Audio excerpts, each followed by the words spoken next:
Hi everybody. Today we're going to talk about vermicompost. We're in the barn where the worms live, and in front of us are their bins. We're going to go up close so you can see some worms in their bins and get a look at them. Now because it's cold, they're hiding in the soil. If it was warmer, they'd be right on top. There's their worms. We're going to talk about them today, so get ready. Okay, we're back at my house now.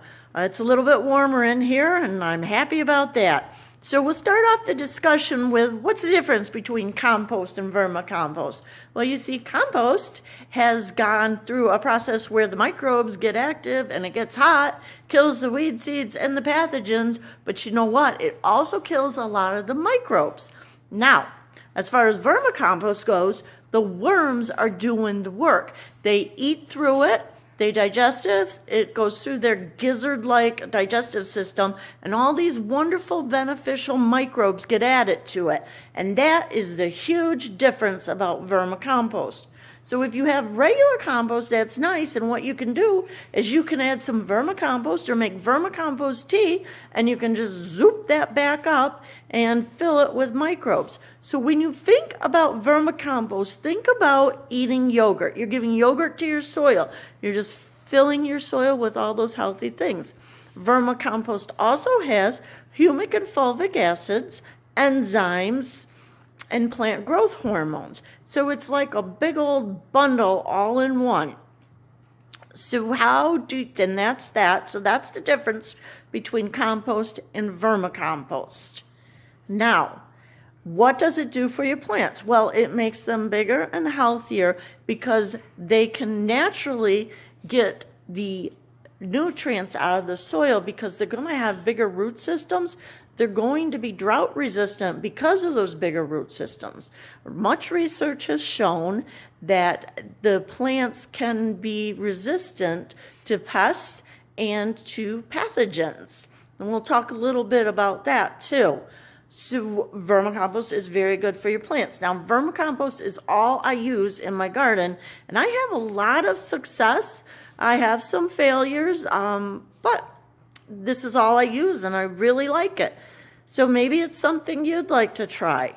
Let's talk about the ways that you can use it in your garden, and I'm going to switch it over so that you can see my little seedlings I have on the table here. Switch. Hold on. Okay, very nice. We've got it switched over. So here is some spinach seedlings I started. What I do is I mix 10% of vermicompost in with the potting soil.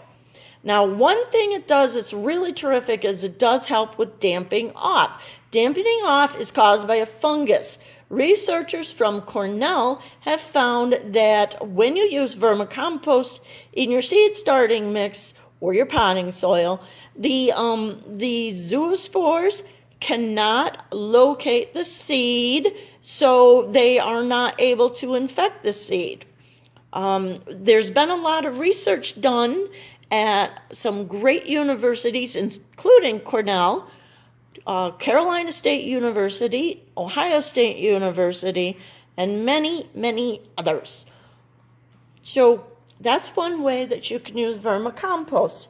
Another thing that you can do with vermicompost is when you're planting your seeds, say you're planting your beans, make your furrow like you always do, and either put your beans in. You can either put vermicompost in underneath or on top of your beans, and that'll help them get growing. Vermicompost is great, absolutely great for bulbs. Any kind of bulbs, but especially garlic. I grow great garlic, and I don't have fungal problems with my garlic. You can add 10% to your potting soil. Any kind of potting soil, just add 10%. If you have old potting soil, you can rejuvenate it. Instead of throwing it out, try adding 10% to your potting soil and see what that does for your plants. When you you're going to take your little seedlings and it's time to put them in bigger plants or time to put them in the ground, make sure you put a little bit of vermicompost in right around that root ball. Now this pepper plant, look at the roots on him. Look at that. Isn't that a beautiful root system right there? I love it. And I'll tell you something. This plant is getting horsed around, getting played with like this, and I won't have a problem with him starting to grow. I transplanted all of these 2 days ago. They never showed a sign of stress. They just continued to get bigger. Look how beautiful those peppers are. Here we have some tomatoes. Now I started my tomatoes a little bit late. That's okay. The fact is that so you can add it to your potting soil. Now you can also make tea with vermicompost, and tea is just awesome.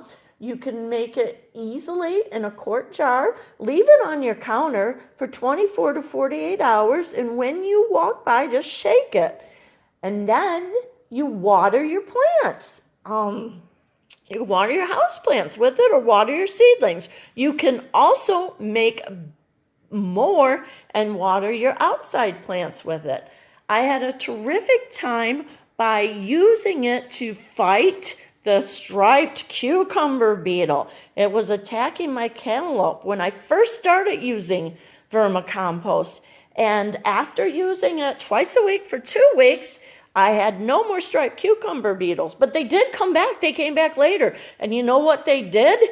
They were inside of my blooms as if they were helping to pollinate. It was crazy.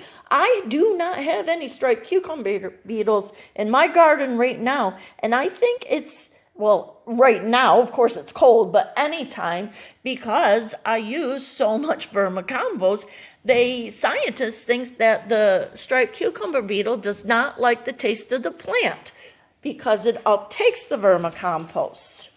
That's some of the really great ways. And you can also use vermicompost around your perennials. Just add it, just put some around the drip line. I used it on an azalea that was about dead, and 2 years later, that azalea had grown 3 times the size and was filled with beautiful blooms. I want to say also that vermicompost, this is what it is. This is what it looks like. You can see it's very fine. It's beautiful. It does not smell. And I can't wait to hear all of your questions later on today. Thank you so much.